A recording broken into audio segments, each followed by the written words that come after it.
So here we are, another day back at the Sports Science Institute of South Africa. I'm here to meet Sarah, my dietitian. A bit nervy about that. She's going to tell me all about the do's and the don'ts, what to put into the body, both on race day, but of course leading up to race day as well, which is very, very important. So let's go see what she has to say.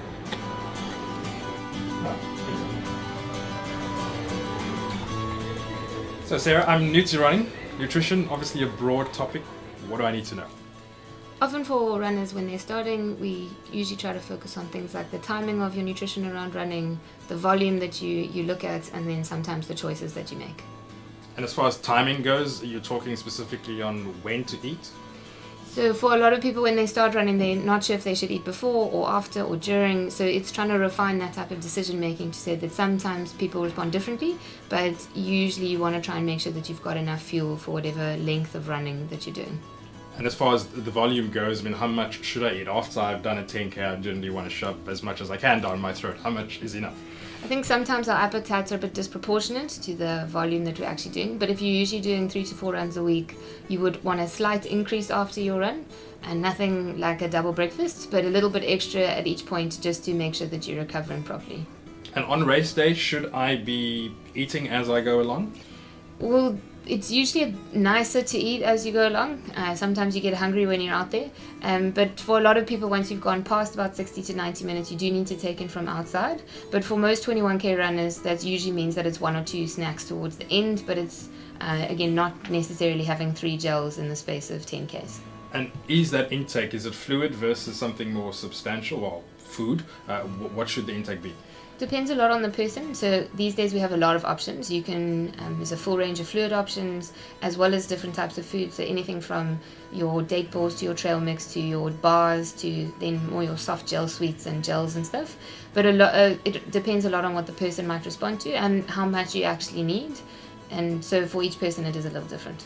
And should I be, as I pass these many tables where they're handing out everything to try and fuel my body, should I be trying anything for the first time on race day? Is it more advisable to make sure that I know what I'm putting in, that it's tried and tested? You probably highlight the biggest failing of every athlete is that you should never ever try anything new on race day. So your long runs are your time to practice that. If you have a particular enjoyment of a certain type of food while you run, then it's on your practice or your long runs to be able to try that rather than on race day. Race days pretty much should be locked and loaded by the time you get there with no new options being involved. And during the tapering time in the lead up to race day, how much food and fuel should I be putting into my body? So often if you're targeting sort of a 21K race, is that usually by the taper and just keeping your eating consistent, you will naturally optimize your fuel beforehand. If you're doing a longer run, sometimes it's nice to add a little bit of extra stuff to improve your stores for race day. But in most cases, most of us don't really need a lot of extra, especially if you've got a good fueling plan for race day. And as far as that fueling plan goes, again, probably very broad, but are there key things that I should definitely be eating? So usually before 21, it's nice to have a breakfast, but you want to make sure that it's not 20 minutes before the starter gun goes. You want to know what you're taking with you. Sometimes if it's not the stuff that's on the tables, you want to have packed it in your pockets or have it with you. And in terms of after race day, it's usually all bets off and you can have whatever you want. And just quickly, you say 20 minutes, not 20 minutes before actual start of the race. What is the ideal time? So for most people, breakfast is probably more than an hour to 90 minutes beforehand, just so that your stomach is nice and settled before you run. Some people like a little top-up snack, but often that depends a little on how far you're actually planning to run. Okay. On the spot, one key tip out of all of that. What's the highlight? What should I definitely do or not do? Practice during your training runs for race day.